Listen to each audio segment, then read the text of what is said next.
Кайненеси келинге күн көрсөтпөсө, келин не кылыш керек? Ажырашып кетеби, жашайбы, не кылыш керек? Жок. Булардын бардыгына туугандар ушу караңыз. Жалгыз эле сабырдуулук менен болбойт. Кызмат дагы болсун. Дуа дагы болсун. Сабырдуулук менен бирге кызмат дагы, дуа дагы, дават дагы. Ушу кайненеге мындай жакшы кызмат кылып, жакшы жүрөктөн дуа кылып, Алла Тааладан кайненеме өмүр бер, ден соолук бер, иман бер, инсап бер, жакшылык бер я Алла. Ортобузда бир мухаббат сүйүү бер, туура түшүнүк бер деп намаздан кийин аябай дуа кылып, мына келиндер.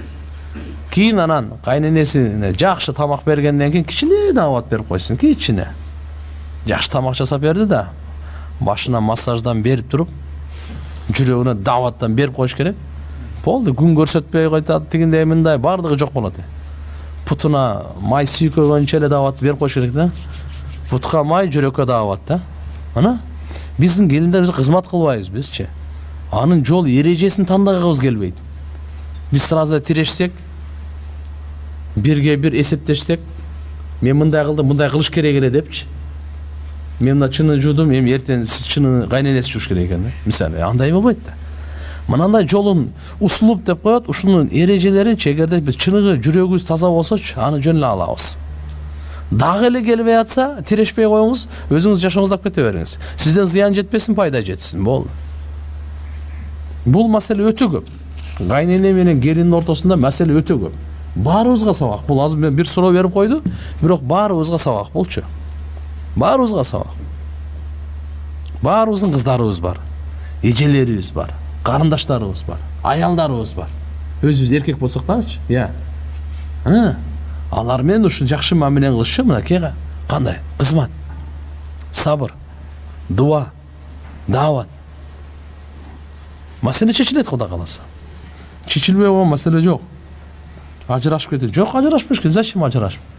Болбогон нерсеге деле ажырашыппы. Келиндер деле азыр ушундай нервтери жука болуп калды. Кичине эле нерсеге деле чыз дейин. Болбогон нерсе. Мурдагыларды карагыла. Ой, камыр жууруп, кир жууп, нан жаап, малдардын тияктан чөп чарын берип, алардын көңүн чыгарып тияка, суу карып. Азыр эмне барат? Идиш аяктары жубай калды. Посуда мойко деп коет экен. Тук салып коет, басып коет. Жууп тазалап койгон. Азыр только баягы неме чыктыбы чыкпады, чыкканды чыга элекпи билбейм, мындай оозго алып келип сала турганчы. Ошол эле жок го дейм да. Бардыгы эле бар окшойт. Чатып алып турсаң, мындай алып келип салса, анан бирдемде мындай салып түртүп. Бардыгы бар да. Кийим жуубайт экенбиз, мисалы карап турган. Бардыгында да. Бардык нерсе, эч нерсе. Аны ушу бирок билип коюңуздар да, канчалык биз условияга көнө берсек, ошончолук алсырайбыз. Ошончолук ден соолугубуз начарлайт, ошончолук пейлибиз, мүнөзүбүз бузулат, билип коюңуз. Пайгамбар саллаллаху алейхи ва саллям кызы Фатима радыйаллаху анха ушундай кыйын учурда жакырчылык, кемагалчылык, кыйынчылык, күн ысык, кондиционер жок, эт, нан деген жок, айлап суу менен, курма менен жашаса өткөн күндөрдө кызматка кул алган жок, кулдар бар эле. Кул алган жок. Мен айта берсем сөз көп го, кыскасычы азыр жашоо тургандар, эркектерге деле. Биз курманчылыкты мужахада деп коет. Ыктыярдуу тандашыбыз керек. Кичине болсо дагы машинеге ар жерге эле бара бербей, машина токтотуп кичине басыш керек нар жөө. Үйдө эч нерсе болсо да кичине көрөп, эч нерсе кылбай калдык да, бул оору алып келип атпайбы? Ооруп атабыз го баарыбыз деле. Мушундай кете бере турган болсо, мисалы, азыр мынаны ойлоп атам. Мен балам 6-класста окуйт. 6-класста окуйт азыр. Азыр мен карап туруп көрөм да муну. Атка мингенде ат кармагандан коркот. Мен 6-классында 3 гектар жүгөрү сугарат элем. Атам ат алып бергенде ошо 6-класста эки жагына беделерди ооруп байлап, кышы жай менен жаз жей турганы мен жайындары топтоп койчу элем. Азыр эми булар түндө күндүзү бир ат чагып эме жүрөт элек да бар жерде.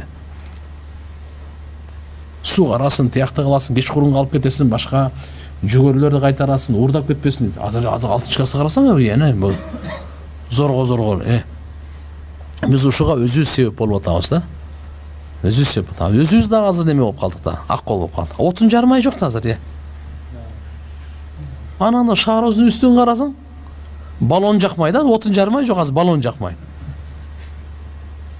Дүйнөдө биринчи месттен алып, элдин баарына баягы атын чыкпаса жер өртө дегендей неме кылып отурабыз. Туурабы? Отун алып келмей деген жок болуп калды. Дарыядан агындарды, отундарды топтоп алып келет элек го биз. Көтөрүп алып келет элек го. Көң чапмай деген, чөп чапмай деген деле жок болду. Ушунун бардыгы бирок билиңиз, биздин ден соолугубузга деле, адеп акылабыбызга деле баары зыянга алып келет да. Ошон үчүн кээ бир нерселер ыктыярдуу немени тандабасак болбойт. Кызматты тандаш керек, ыктыярды. Алла кабылсын. Анан эме болбош керек. Үйдө келгенде эле анча-мынча идиш аякты жууп кое бериңиз, шыпырып кое бериңиз. Колуңузга кир болуп калбайт. Бизде улуу аулиялар ажатканаларды жууп келген. Жалпы общий ажатканалар бар го. Эми өзүңдүн үйүңдү го барды тазалайсың.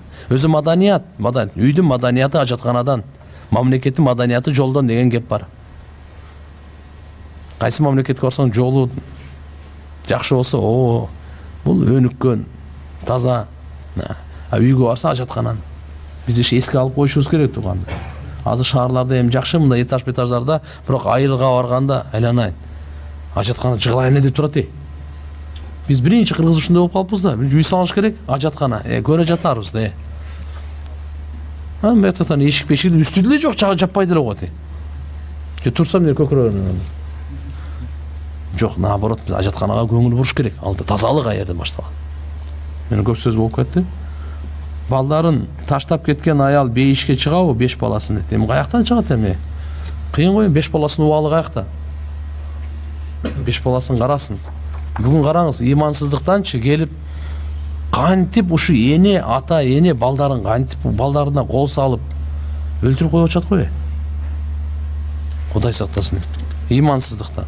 Саламу алейкум ажеке. Коён жөнүндө пикириңиз кандай? Бакса жаман болбойбу?